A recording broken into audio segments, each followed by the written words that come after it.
Hello everyone, Loremaster of Sotek here, and today's the day where we finally get to start showing off new content to you guys that I am super excited for you to see.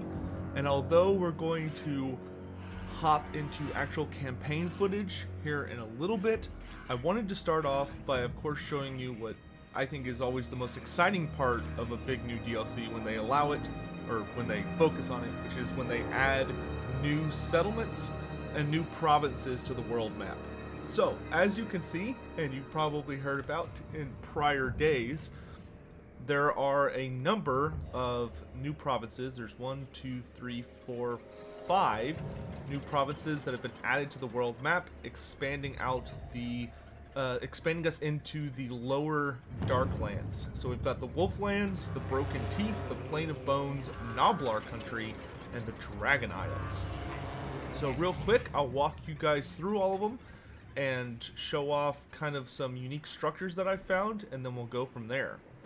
So I disabled the Fog of War to kind of show off these new places, but for the Wolflands, you can access this area where if you're playing the dwarves or the greenskins, you can underway past these mountains from your starting location to actually get to these areas very, very quickly, which is great to secure some more resources. If you're playing as the Skaven, you of course want to take the capital here, which is Crookback Mountain, where you can get a unique structure from Clan Rictus, which will power up your Storm Vermin, which we'll look at in just a little bit. And then you've got Mount Greyhag over here, which is of course just a notably nasty place, but it's a very big province. But it does have straight access from Black Crag, so if you're playing as either of those factions, it's just a really easy way to just start gathering up some more territory, and of course will put you into war with the Skaven out of the Badlands a lot faster than you're used to. Then, just past Karak Azul opens up another pass which leads to this new province of the Plain of Bones, which is composed of Ash Ridge Mountains, Darkhold, new Swords of Iron, and then the Fortress of Vorag, the legendary fortress of the first Ghoul King, the first official Ghoul King, Vorag Bloodytooth, who was a pretty scary individual. He is someone I would not mind seeing be playable at some point. He was a terrifying Ghoul King who, of course, was horribly degenerated by his Strigoi bloodline until he became the first of the Ghoul Kings, gathering hordes and legions of ghouls to his banner in an attempt to build up a massive horde. But in the process, he started establishing this fortress until he inevitably met his end by an unlucky shot from a goblin spear chucka, one of their terrible little bolt throwers that managed to hit him and kill him. But it would not be hard for him to return should the right people desire it. As you can see, though, it does have pretty high vampiric corruption, though it does start in control of the Red Cloud Goblins, who are a Night Goblin faction. Then over here, we have Noblar Country, which is made up of Pigbarter, the Haunted Forest, and the current capital for Clan Eshin, which is Flayed Rock. So Flayed Rock, of course, is where you start with Clan Eshin. You can get the Den of Dread Deals, which basically just gets you started on the Skaven tech tree immediately and generates you some additional income, food, public order growth, and all that stuff.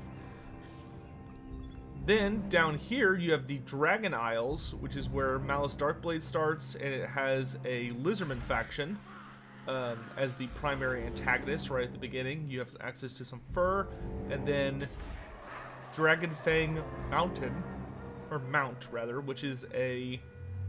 it's interesting. It's a coastal settlement, but it's one of the coastal settlements that the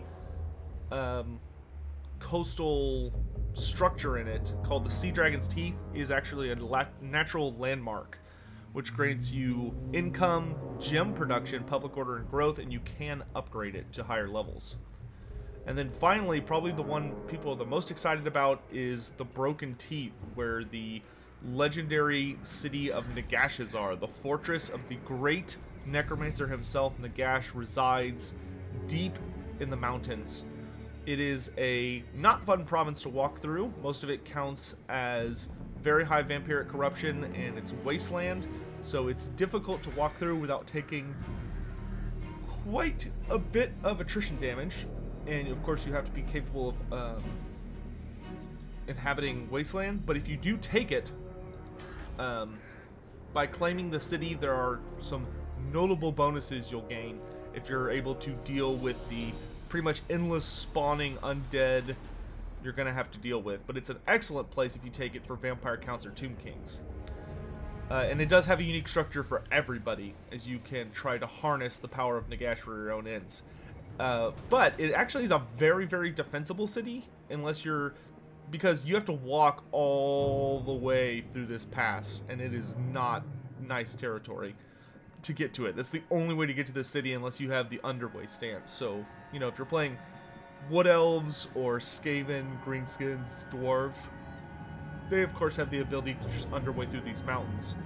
But a lot of the space out here is very spread out. But those are the new territories that have been added to the map. As for the unique structures, we'll go over that in just a moment, and then we'll hop into some campaign footage I want to talk about and show you guys. So, yeah. Hey everybody, Loremaster Sotek here, back. Wanted to show you guys some unique structures that I have discovered. So, we've already seen this one, the Den of Dread Deeds, which is the starting building for Clan Eshin up in Flayed Rock. But you can also find, if you're Skaven and you take Crookback Mountain, at Tier 3 you can get the Rictus Great Clan Hall. And this is an amazing building. So it says, Crookback Mountain is home to the clan Rictus, known for their legions of elite storm vermin and their ironclad control of the underway beneath. It grants you 350 income per turn, 3 food per turn, 15% income from trade faction-wide, 10% additional resources faction-wide for trade, minus 20% recruitment cost for storm vermin units, plus 2 to recruitment rank for storm vermin units, and then immune to psychology for storm vermin faction wide. So all armies get immune to psych for storm vermin. That is very, very strong. So if you really like storm vermin, or just Skaven, this is a city you will want to claim as fast as possible.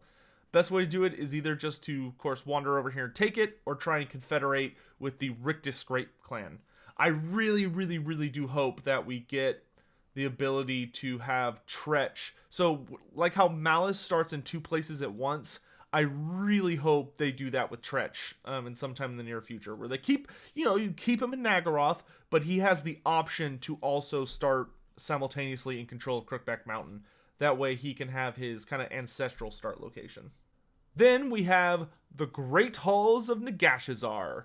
So this says, in his dark halls sits the husk of Nagash himself. Careful study may reveal new methods for combating the undead scourge.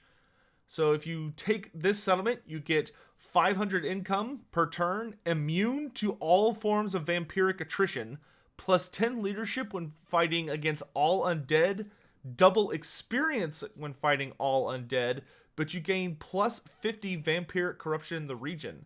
I assume there is a different or perhaps unique version of this structure if you are an undead faction. Maybe it could be that it's just the same, but I imagine if you're playing one of the undead, you might have a unique structure, but I haven't quite had the time to go explore that myself yet.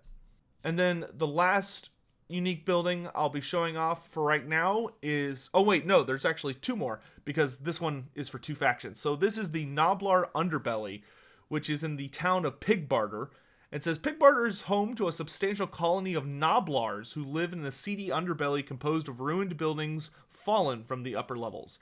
And this is if you play the Greenskins. So the Greenskins, you have access to this structure, and it gives you 200 income per turn, plus 2 capacity for Goblin Big Bosses, plus 2 recruitment rank for Goblin Big Bosses, plus 2 recruitment rank for all Goblins, and minus 20% recruitment cost for all Goblins. So if you really like having Goblins in your faction, especially if you're playing Grimgor or Azhag, this is not a very long walk to go get this. So it's definitely worth picking up. And of course, if you're playing Skarsnik, although it is a bit of a slog to get here, it is definitely worth picking up. And then last but not least, funny enough, the city of Pig Barter has a unique structure for the Empire, which is the Pig Barter Swamp Wharf. That says, every night the town watch warily eyes the mist swirling below Pig Barter, always alert for Noblar incursions into the trade wharfs. And it gives you 200 income per turn, plus 5 leadership when fighting against all greenskins, and plus 5% income from trade faction-wide, which for the Empire can be a pretty big deal depending on what kind of diplomacy you've got going. But especially if you've got a good trade relationship with the High Elves and Kislev and the Dwarves, then this can really be worth it. But that's going to be it for showing off the unique structures. Without further ado, let's start hopping into some actual campaign footage. Hello everyone, Loremaster Sotek here with some exciting footage to show you guys as we're finally allowed to show off campaigns. So first of all, I gotta give a huge shout out to the Creative Assembly team, because look at these new portraits, guys. Every single legendary lord in the game, we'll look at the Mortal Empire selection in a moment, has new portraits. Actually, let's look at it right now. I am Tyrion, so you can see heir of all of the characters have beautiful new artwork that is also their character portrait in their armies and campaign. So they kind of gave them all a consistent art style, and oh my gosh, does it look so much better. It's beautiful. So without further ado, instead of hopping into my campaigns, which was kind of my original plan, I think what would be better for everyone and what I really specialize in would be kind of giving you guys a brief survival guide on how to start each of the new campaigns that I'm capable of showing. So without further ado, let's hop into some Malus Vortex and kind of get y'all through the first selection of like 20 turns or so, and then we'll take a look at Clan Eshin and go from there. Alright.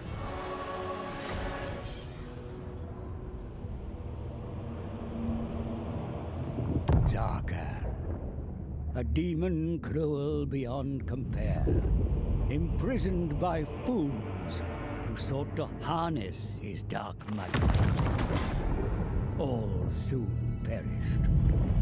Still, the demon could not slip his chains. Millennia passed, then mortal greed found him once more. The drinker of worlds was loose. Yet, in a twist of fate, Tz'arkan's liberator became only another cage. Raging at their undesired bond, demon and host enact vengeance upon this world.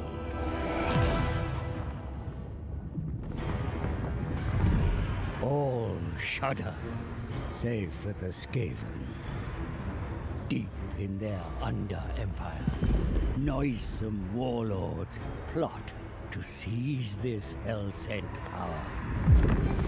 The Eshin Master Assassin must hunt it down, else lose his Night Lord's capricious favor, a fate every Skaven fears. So Snikch's poison blades will find their target, whomever it may be. The Witch King knows well where Tz'arkan lurks, for its host dances to his tune. Malekith promises the elixir to subjugate the demon shade, if the fabled scrolls of Hecate are first brought to him. Tz'arkan's possession has cost Malus Darkblade dearly. He cannot refuse. To the rat-infested Southlands he must go.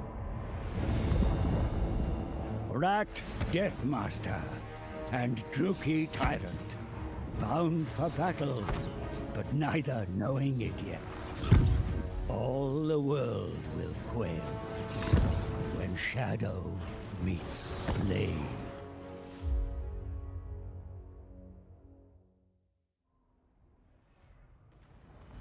Alright, this says, with one eye prudently cast towards home, Malus Darkblade has arrived in the Southlands. The Tyrant of Haggrafe is no fool, ordering his Black Ark to drop the colossal anchor some way off the coast of the mainland Sea of Dread. Unpredictable dangers lurk in every corner of the continent, and there's much at stake. First and foremost, the Witch King's promise that Malus will finally gain the means to subjugate the dark power that burns within him. Though Haggrafe remains under my control, The Witch King has dispatched me here to gather the scrolls of Hecate.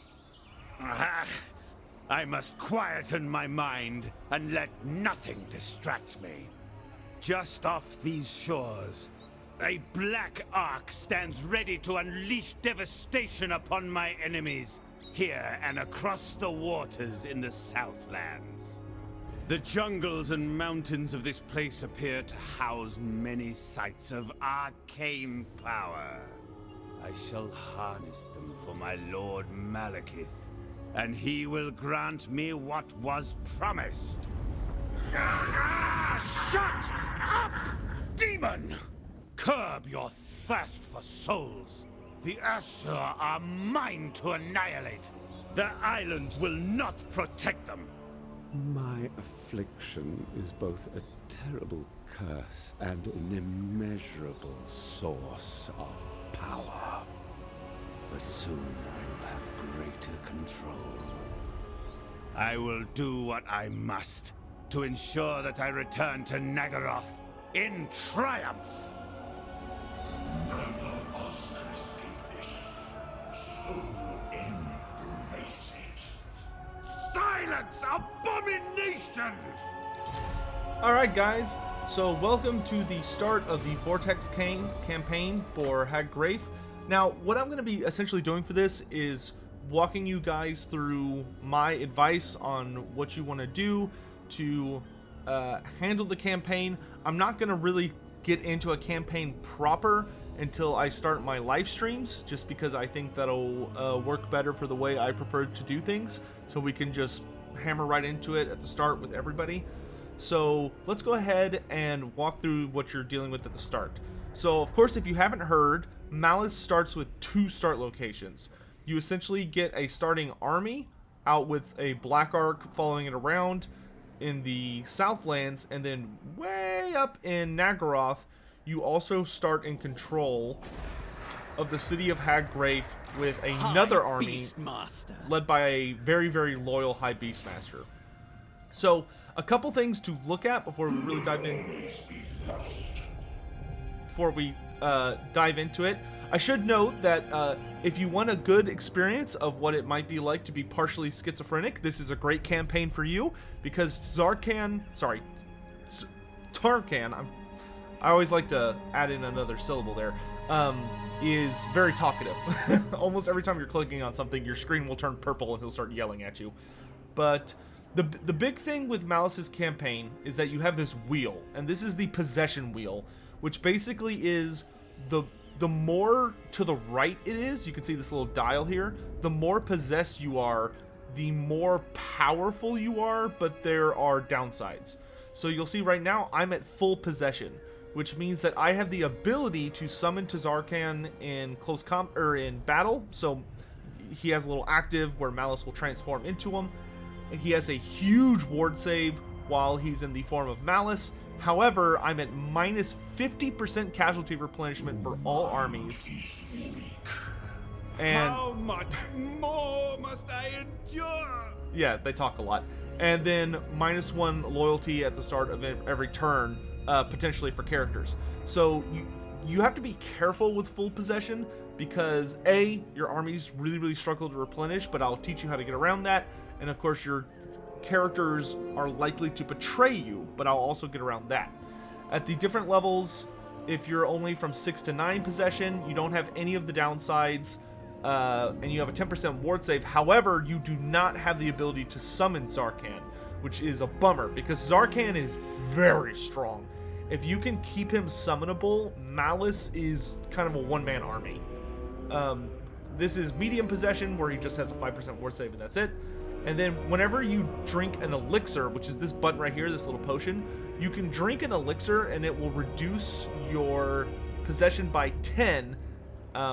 But every time, the longer the campaign goes, and every time you use it, the elixir becomes more expensive. So right now it's only 600. But if I pop it, it'll go up, and every turn it goes up a little bit. But when you buy one, it goes up a lot a bit. At low possession, your characters have a very high chance to become loyal. construction gets cheaper and public order goes up. However, your armies are not as good in close combat. And it basically just gets more severe as you level up. So at very low possession, you get cheaper construction at minus 20% for all buildings, plus 5 public order, but you're at minus 4 melee attack. And then at the final level, you get minus 50 construction costs for all buildings, plus 10 public order, and you get the right of the Warmaster, which, looking at the unique rights for Malus, he has 2. So he has the right of the Warmaster, which is very expensive, and it summons a all monster army, essentially, except for it has Cold One Knights and Scourge Runner Chariots in it. So this is, you know, the right for the Lizardmen, where they can basically summon a all dinosaur army? This is basically the Dark Elf version of that, but you can only use it when Malus is 100% in control of himself. So you either have to spend 2 potions or have been purposefully doing things to make sure that you're in full possession, or full not possession, in order to even use it in the first place. And then this one, which is a super great right, is called Gift to the Witch King, which you're going to want to spam this one whenever you can. And basically it's every 20 turns, you basically give Malekith a group of slaves, and he will give you a character of your choice, a hero. Merciful punishment than this. And the level of the hero is dependent on how many territories Malekith owns. So basically, for every settlement he has plus 1, you get a hero of that level, which in late game can be amazing if you're getting, like, you know, level 20 heroes right off the bat. So, some things to note real quick. Haggrafe, we'll deal with whether to keep or sell it in a moment, but it's notable that they've designed it so that if you decide to stay in Haggrave, it's possible but difficult, because Haggrave gives you a ton of money. As you can see here, if you get it up to the max level, it produces massive amounts of income, and also gives you a bunch of iron and marble, which it should be noted that for Haggrave's faction, Tz'arkan actually gets a lot of bonus money from mines, iron mines, gold mines, marble quarries, which is really solid, so you want to try and focus getting your hands on those. Tz'arkan, why you gotta be so mean, man? But here's the downside to this. This unique structure, the mines of Haggrave, although are amazing because they give you that notable upkeep reduction, which is why I'm not in the negative right now despite starting with 2 armies. The thing is, it only works while you are inside this province, and you're inside the province you control. So for instance, if I walk over here with my High Beastmaster, see, I've got 414 income. If I step outside of the territory I control... On the prowl. Oh no, it's for the province, so I have to go this way. And I guess it takes a turn. So we'll leave that guy there so we can take a look at that for a turn. But, in fact, let's go ahead and do that. Normally this is not what I would recommend doing, obviously, for your first turn, but it's important to show. And this is also a good time to showcase the in-turn times. So let me just change it so that everybody's going to be hustling here. Hustle, hustle, hustle, hustle, hustle. Really wish those camera settings would save between campaigns. That would make life a lot easier. Look how fast it is. Look at it. Look at it. And it's done. So Vortex is pretty much instant. So now you see I'm at negative income. But anyway, so that's the situation with Haggrave. I kind of think of keeping Haggrave as hard mode for this campaign, to be totally honest with you guys. So at the start of the campaign, you're going to start off with a Master, Malus Darkblade, and you start with a Black Arc. And here's some cool info for you guys. The Black Arcs are now characters. So look at this. You can now go in here, equip them with items and attendants, and they also have the Fleet Master keyword. So now they... have 10% missile resistance for the entire army, plus 6 melee attacks for all Black Arc Corsair units, and the character is unbreakable. I really hope in the near future they will, like, switch these. It should be a Fleet Master, like, is the character's position, and then the trait should probably be called Admiral, because they're Dark Elves, so their admirals are fleet masters. But anyway, so, and on top of that, they do have a skill tree unique to them. Basically, they count as the ranged Dreadlord, so they have all of the skills and abilities that the ranged Dreadlord does, minus a few, but they do have a slightly unique blue tree. They basically have a shortened version, so it's stuff that's only relevant to them as Black Arcs because they can't leave the ocean, obviously, but they do have a unique version of Lightning Strike. You can get further upkeep reduction, healing, Renowned and Feared, and then they have 3 completely unique abilities, which are Unassailable, which gives +5 armor piercing when defending to all units in the Black Arc, +15 armor to all units when defending. Unstoppable, which is +10% weapon strength for everybody and +5 melee attack for everybody. And Unknowable, which gives +15% magic resistance to everybody, +10% to your research rate, and magic damage for everyone on the Black Arc. And those are very, very strong. But, in any event, this is the, you start here without a settlement, and Black Arcs can also now attack settlements. So you literally just click on a settlement like that, and they can blockade settlements. But the really cool thing is you think, oh, well, you know, that Black Arc doesn't stand a chance against that settlement. But what if I team him up with Malus? Well, now we're talking. So I'm going to go ahead and skip this because I'm not focused on just getting battle footage. I want to show you guys as much campaign stuff as I can. So we'll just do that, and we will just occupy it. So here's my big starting advice for this. Once you take a settlement, you get this dilemma every time, which is called Hostile Takeover, which is basically you can either surrender Haggrave to Malekith, in which case you get a bonus of +50 growth for all provinces for 5 turns, 20,000 gold, or you can keep everything under control, which for 10 turns only will give you +5 public order everywhere and +4 loyalty to all characters at the start of every turn potentially. Not now. Now, I will say that unless there is a particular reason why you want to keep Haggrave, I would, at least, especially for a Vortex campaign, I would never, ever choose to keep Haggrave. Because you have to have an army to defend it, because there are so many beastmen up north, and they are all over the place, and they will attack you constantly. So unless you're just wanting to make the game more challenging for yourself, just because, do not pick this option. Always take the money. You know, this is like watching your favorite game show when someone, like, if I don't know if you ever watch, well, I'm not gonna get too caught up with the analogy, but pick that because it'll help you get set up in your new territory a lot more efficiently. And basically, Malus's campaign is kind of like a pseudo version of the regular Vortex campaign.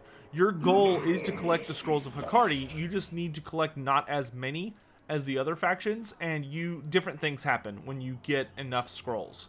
So in this campaign, instead of the Scrolls of Hecate, you know, like, oh, I can activate a ritual and it's going to summon some enemies I have to deal with. No, on this one, once you hit like however many you need for the tier, it activates whether you like it or not, and it summons a big old Skaven army right next to you.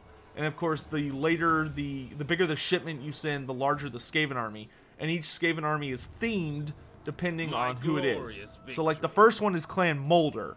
So a Clan Molder army will spawn next to Tz'arkan wherever he is, and it will have Rat Ogres, Skaven Slaves, and Clan Rats.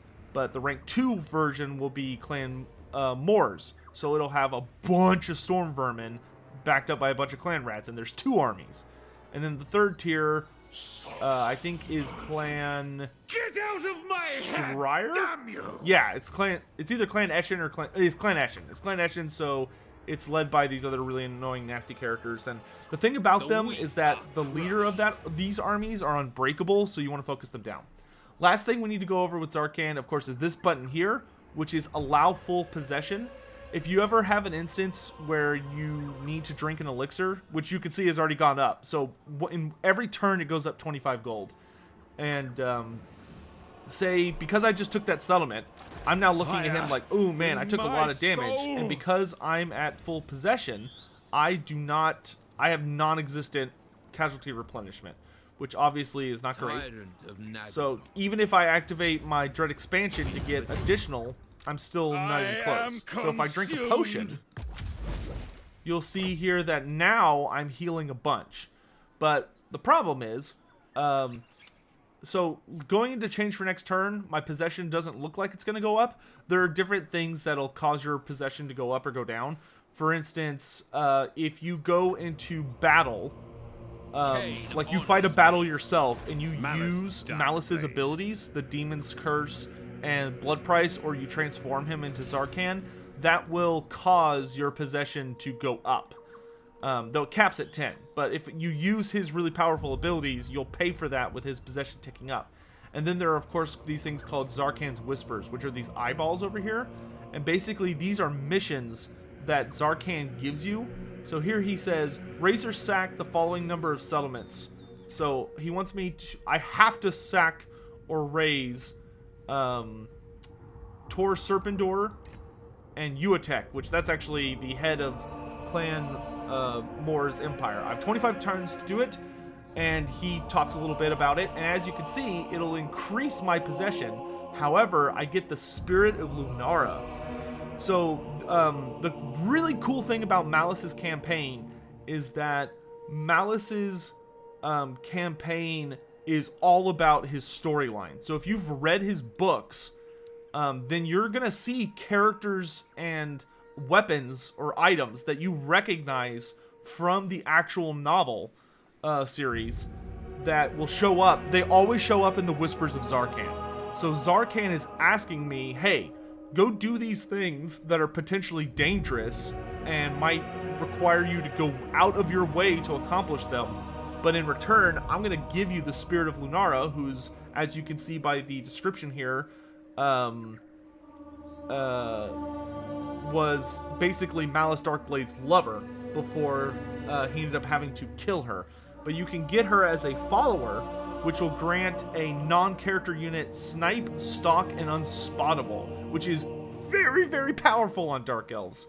You know, you could throw that on like the Regiment of Renowned Dark Pegasus Riders that have bolt throwers and crossbows, and this would be really strong. But there are tons of them, and they are all very powerful, though they often require you to go very out of your way to accomplish it. Generally, beyond that, you just need to worry about farming scrolls. If you ever get into a position where you have a big fight coming up, you can pop this, which is called Allow Full Possession, which just immediately knocks you up to absolute full possession. So Malus just becomes a beast in combat. When it comes to the tech tree, you can basically do what you want. Personally, what I like to do is I go straight for naval training so that I can get high tier Black Art Corsairs as quickly as possible.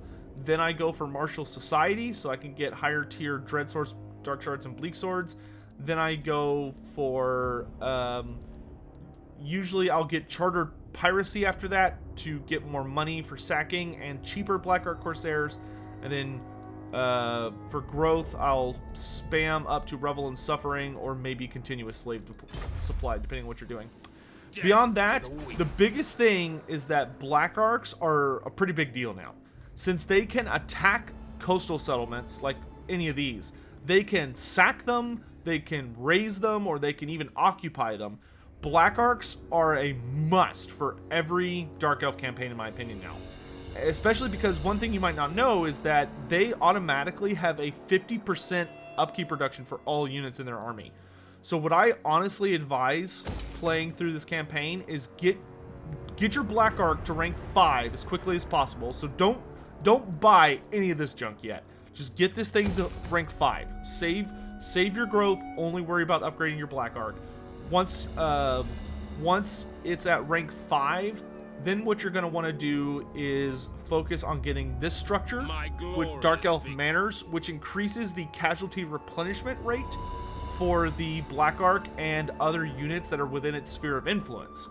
And the reason you do that is if you get all the way up to the Estates of the Masters, then you also, on Malus Darkblade, on his skill, you really want to rush the blue tree, And the reason is you want to get max tier Elven healing. So that's 15%. When the Black Arc is an encampment stance, that's 10%, so that's 25. If you get the Estates of the Masters, then you're going to be at 29%. And then what you want to focus on from there is to get a Death Hag. So generally, for Gift to the Witch King, I usually get a Sorceress first, just because having magic is such a big deal early on. But you could definitely pick up a Death Hag through this. And the reason you want to pick up a Death Hag is because they have the replenish casualties trait, which you want to max out as quickly as possible when they get to level 10. And combining all of those will make it so that when you're in friendly territory, you will be able to heal or replenish even when you're at full possession. So you will be basically negating the only notable downside of full possession. And the way you get around the loyalty dilemma is that whenever you hire a new character, your goal is essentially to get an assassin, as a Khainite assassin, as quickly as possible, and put that assassin into that new character's army. And the reason you do that is because he has a trait or a skill you could purchase at, I think, level 3 or 4 that makes it so that at the start of every turn he has a good chance to increase their loyalty by basically watching over them. So that's how you get characters to not backstab you. But that's pretty much everything you need to know. Other than that, what I generally suggest is get your Black Arc to a 20 stack army as quickly as possible. And the reason I say that is because a fully upgraded Black Arc has 60% upkeep reduction for its army, plus an additional 6% whenever you fully upgrade whatever the units are coming from. So if you want to run like a lot of Black Arc Corsairs to keep the Black Arc thematic, so to speak, which I like to do, then you build up to this, you're dealing right away at 66% upkeep. And then you want to rush up to Quartermaster, which will give you another 15% upkeep, and then Renowned and Feared for another 8% upkeep. So basically, you can have a very powerful army very quickly on a Black Arc, and it costs virtually nothing. And the reason you want to do that is because the AI will try to take out your Black Arcs. It will actively attack them, try to sink them. The pirates especially like to attack Black Arcs. Stay away from this pirate. Capitano Sissoko, do not get in her area of influence or she will attack you. She just follows its predetermined route as long as you're not in her attack range. But your goal is to take the Tower of the Sun. Immediately after you take the Tower of the Sun, immediately attack Tor Elisor. Go to the capital, take it out as quickly as you can before the AI starts building an army there. Because if the AI gets a notable army in Tor Elisor, it becomes rather difficult to root them out. Because if they build up a notable army, what'll happen is you'll like attack with Malus and blockade with the Black Arc. Well, the problem is they can attack just the Black Arc as part of the blockade and fight you in a naval battle. And if you're outnumbered on your Black Arc, then you're gonna have a bad time. But turn 1, I would basically just pick up some extra troops from Malus, because you can get Malus to. I would get Malus to a 20 stack first, then get Admiral Leech to a 20 stack, and you'll have the money for it once you take this province. Just make sure that what I generally advise is in the Tower of the Sun, you're gonna want to build a. You're gonna want to harvest scrolls and then build walls. Tower of the Stars, you got your docks, build a money-making building, the Elven Amulets, build walls, and then Tor Elisor, you can do whatever you want. But on this place, you're probably going to want to request additional slaves just to go ham on it and make as much money as you can.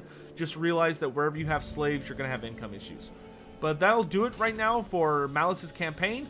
Only other thing I say beyond that is make landfall. And if you're worried about money, start with this province so that you can take the gold, which Malus, can use very efficiently. If you're trying to beat the campaign as quickly as possible, you'll want to land here at the Caverns of Sotek, which has more Scrolls of Hikari. Last note being that whenever you trigger one of these and a Skaven faction attacks you, note that will immediately put you at war with the Skaven faction in question. So this first one is Clan Moulder. When you get this, Clan Moulder, who is right here, will declare war on you. So they will actually come over and start attacking you beyond the army that just spawns. Same thing here. This one's Clan Moors, so that'll put Queek Headtaker at war with you. So that's something to watch out for. Once you've beaten them, they don't have any like penalties after that. So if you fight Queek Headtaker, for instance, during the second shipment, you kill the armies you have to for your quest. And if you complete your quest line, by the way, you get up to the 5th scroll. Not only do you win the campaign, but your elixirs become free at that point, which is really nice. But you want to try and use these as little as possible because they start to get really expensive. But yeah. Oh, like I was saying, once you beat whatever the Clan Moors unit or character you have to beat is, which remember they're unbreakable, so focus down the characters. Only the characters are unbreakable, so you just want to get rid of them. Once you've dealt with them, then they just go back to normal being at war with you, so you can get peace. Like, you can make Queek Headtaker into a really good ally after you've beaten him for your campaign. Because if you're like fighting Krokgar a whole bunch, or the Lizardmen, or the Wood Elves, or the Dwarves, then Queek is going to be very, very interested in allying with you. So yeah, that should do it. Hopefully that'll get you guys through a little bit of it. Obviously, we'll be playing through the campaign super duper hardcore once it releases. Let's go ahead and move over to a different campaign. We must preserve this world. The Lord of Decay. Alright everyone, so we're about to hop into our next campaign with Deathmaster Snikch. Just looking at his traits real quick, you can see he starts in the Southlands on Vortex. Non-Eshin units are very expensive for him to recruit, but there are ways around that. Clan Eshin Lords never defect, which is awesome. He also has additional armor piercing on Gutter Runners and Night Runners, which is amazing. Bonus chance to ambush, amazing. And plus 8 melee attack for embedded heroes. Very, very good. So without further ado, let's hop into it. We're going to go ahead and skip this intro video because it's the exact same as the Malus one.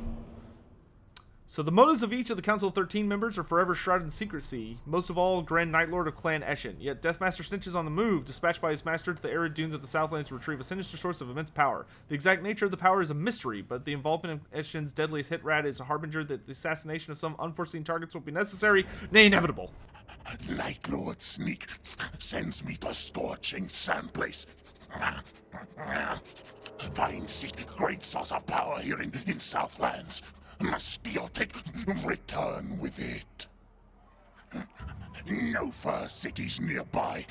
Stupid man thinks not know we're here. Yes, yes. Steal take what we need from them. Easy. Useless dead things. Sand's their home. Lizard things in jungle too. Both good prey for assassins to sneakish stab, gather information. Ruins nearby. Must expand under Empire before Big Hat Sorcerer takes. Sneak and spy on him. Kill, stab, if necessary. These lands hot, nasty, too much sand. Must find mysterious power quickly. Bring back to Night Lord at all costs.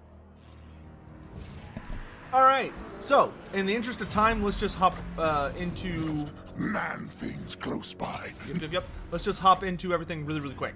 So, this is Deathmaster Snikch campaign. To go through his UI elements real quick, he has what are called sneaky schemes, which you start off with a cap at 1 at the start of the campaign, and the way you use them is you go to this little menu right down here, which is called your shadowy dealings, and shadowy dealings basically you just have like a bunch of options, but as you can see, they require a certain amount of sneaky schemes in order to perform it, and then this little number here is the level the character performing it has to be.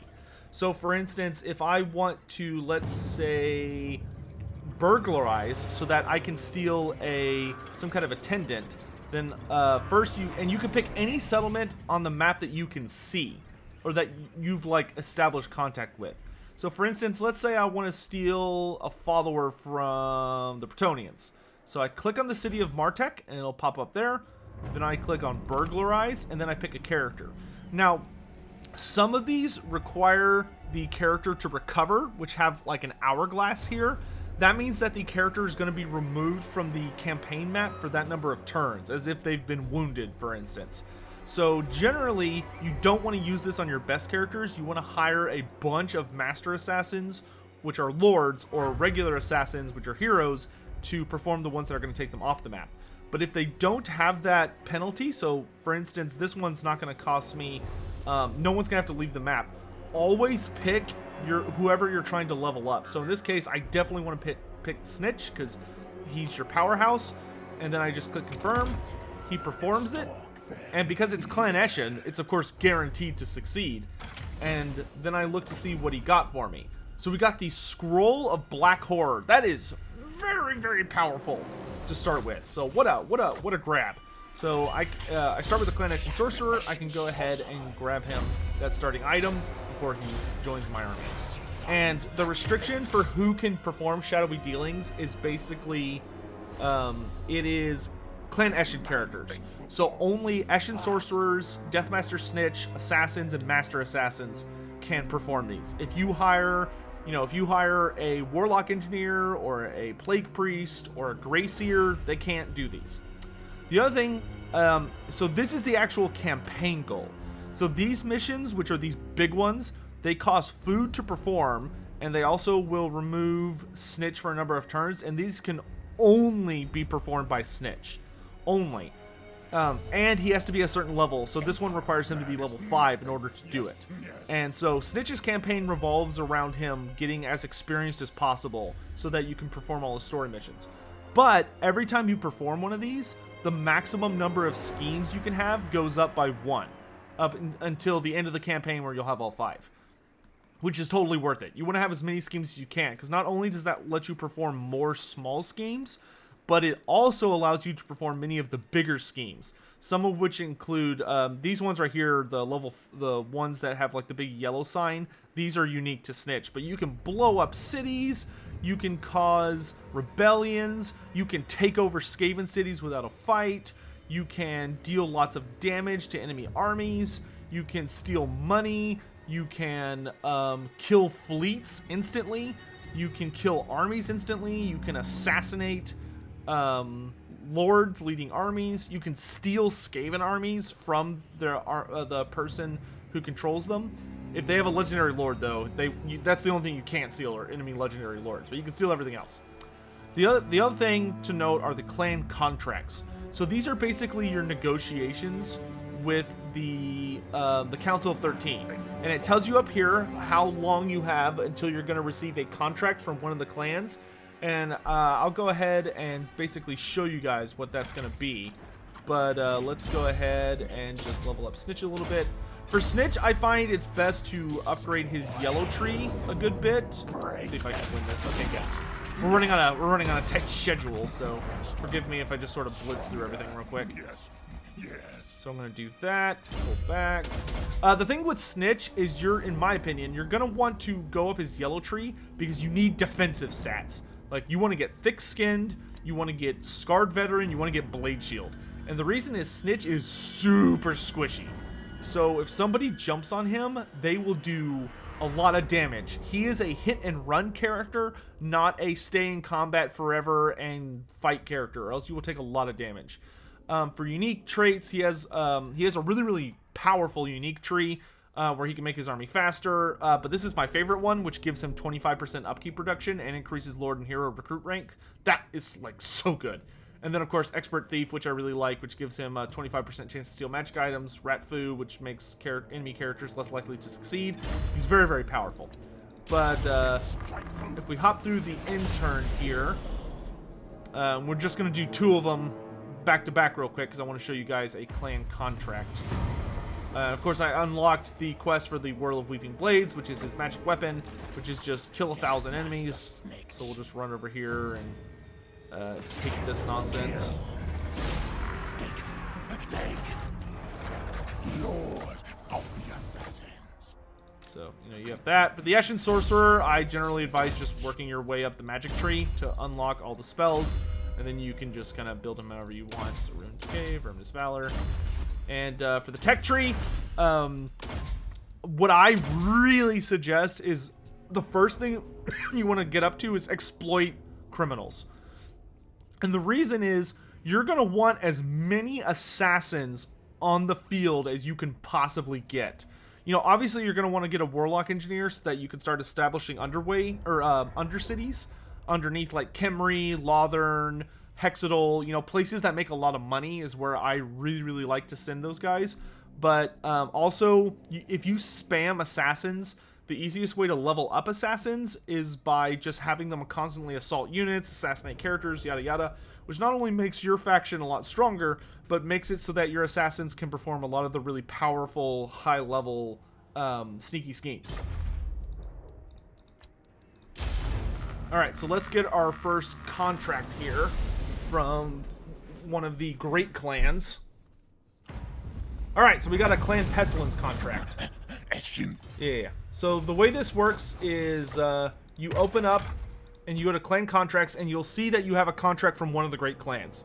And it'll say, clan so-and-so wants me to do something to another clan. And it will, I'll get rewards, so I'll get food and money in this case. And I will also gain reputation with Clan Pestilence, but I will lose reputation with Clan Scryer. And each of these clans, you start off at 0. And depending on how up or down you go, you basically will get really powerful bonuses, or you can get really negative bonuses. So for instance, if Clan Pestilence is pissed at you, you're going to be losing food generation. Whereas if they're really happy with you, you'll gain food generation. You'll gain melee defense on all lords and heroes. And recruitment cost for Clan Pestilence units will be much, much, much cheaper. Because right now it's at plus 200%. So obviously you want to get that. You have to get to at least 20 renown, 20 reputation with a clan in order to counteract the penalty you're already taking just for being Clan Eshin. For Clan Scryer, you get research rate, armor for lords and heroes, and then all of the Clan Scryer units are cheaper. And obviously you get diplomacy with them as well. Whereas if Clan Scryer hates you, you lose research rate, which sucks. For Clan Molder, you get physical resistance for lords and heroes, cheaper construction cost, and cheaper units. Whereas if they're pissed at you, buildings are more expensive. And then Clan Moors gives you weapon strength for lord and heroes, public order, faction-wide, and cheaper clan rats and storm vermin. Whereas if they hate you, your public order will go down. And the thing with this is, honestly, I very, very, very rarely do not recommend just doing these as fast as you can get them. The only reason I generally don't do them is because they require a character to leave the map, and maybe I don't, like right now I'm like, oh, I don't have a master assassin or an assassin, so like this would be a good time to hire a master assassin, so I would just hire him. Now he's on the map. Go in here, clan contracts, click that, click him, do that. Boom.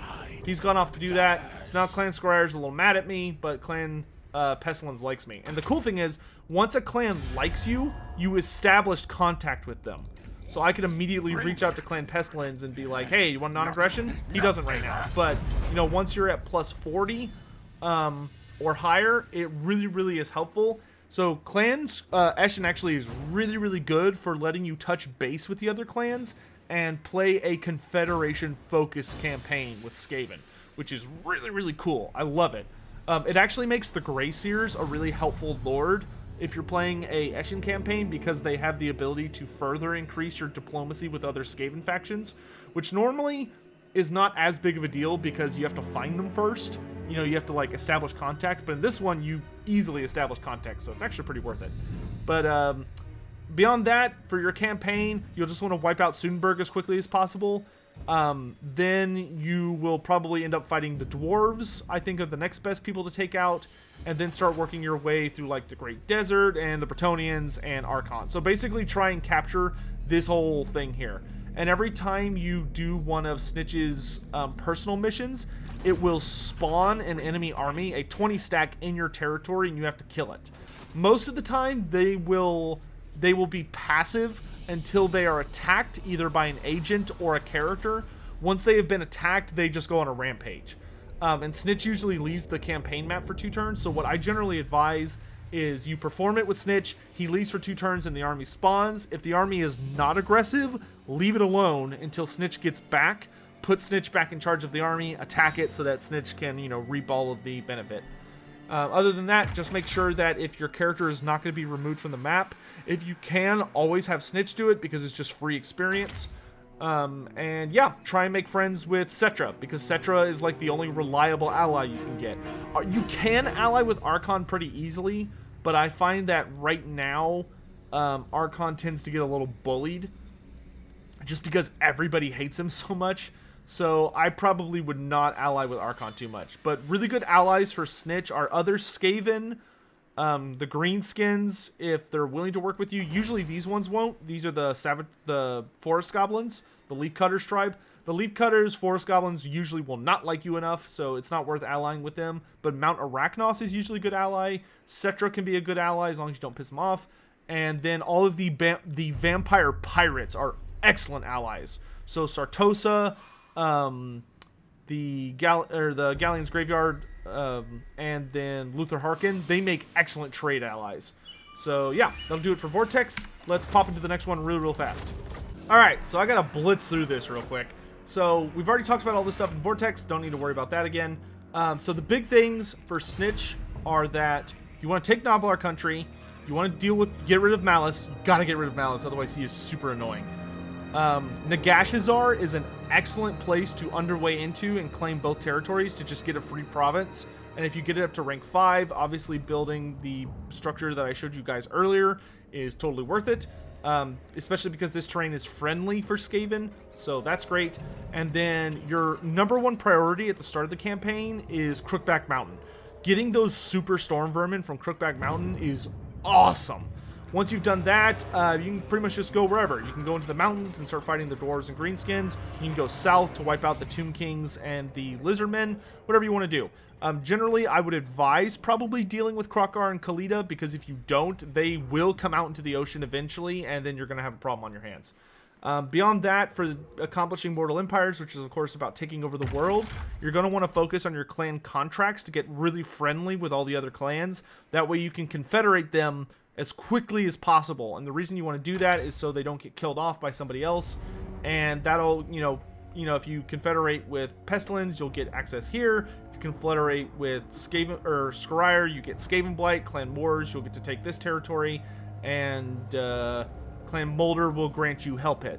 So confederating with all those nerds is really crucial to just gaining tons of global development and not having to spend 6,000 turns doing what you want to do. Beyond that, that's pretty much it for Eshin. So now we gotta hop back over to Malus because I accidentally was muted for my earlier explanation of the Malus Mortal Empires campaign. See you guys in a sec. Alright, let's blitz through this because we're running short on time and this is the last thing I'm going to be able to show you guys for the day. Shut up, Tz'arkan. Alright, so with Malus, you start off in these jungle climbs. You're going to fight against the Lizardmen. Make sure to take Dragonfang Mount immediately because the Sea Dragon's Teeth is a very important amount of money. For this one, when you get the dilemma on whether or not to sell Haggrave, I would highly recommend keeping Haggrave. That way you have a foothold in Nagaroth and you can start to slowly expand once you have enough money for this army to be able to move around. Remember, if this army leaves this province, he no longer gets the upkeep reduction from this building. So don't leave this province with him and start taking stuff until you know for a fact you can afford it. So you want to expand very quickly with Malus. Build up your Black Ark to be a 20 stack as quickly as possible. That way he can dominate this ocean and get all the locations of interest, which are, like the little sea encounters where you get free items and fight vampire pirates to get like 20,000 gold or whatever. Once Malus takes over the islands, you have a choice. You can either go up north through the savannah type terrain until you hit the mountains and deal with Snikch immediately and the Skaven, or you can go south and take the jungles of the Lizardmen and head into these mountains. You do need to be kind of careful with Malus because he's surrounded by a lot of hostile terrain. For instance, Nagashazar is very hostile terrain. Most of the wastelands out here are hostile, and all of the desert is hostile, which means those are territories you can take, but there are huge penalties to doing so.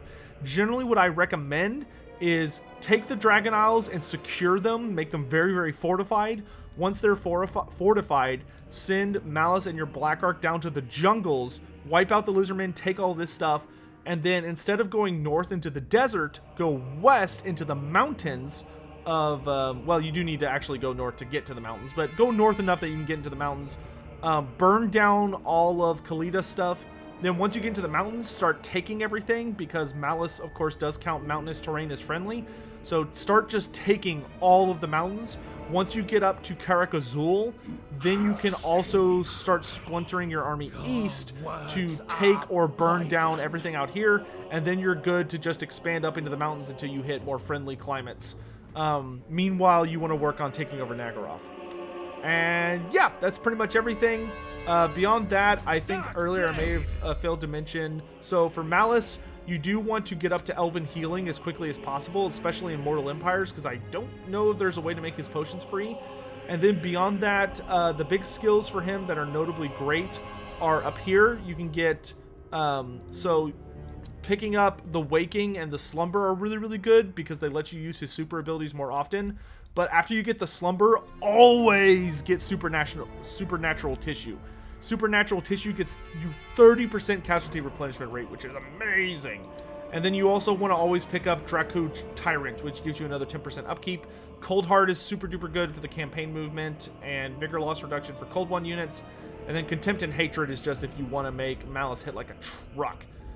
Beyond that, Beast Tamer is a skill that's unique to him and High Beastmasters. This just makes all the monstrous units and cavalry and chariot units have really, really high charge bonuses. And yeah, I'll show the new lords in a later video, their skill sheets and stuff, but we are out of time. So thank you all very, very much for watching. I will see you guys very soon with my own full playthroughs. We will be doing long streams to just play through as much of all the campaigns as possible before release. So thank you all for watching. I'll catch you next time. Have a great day. Bye.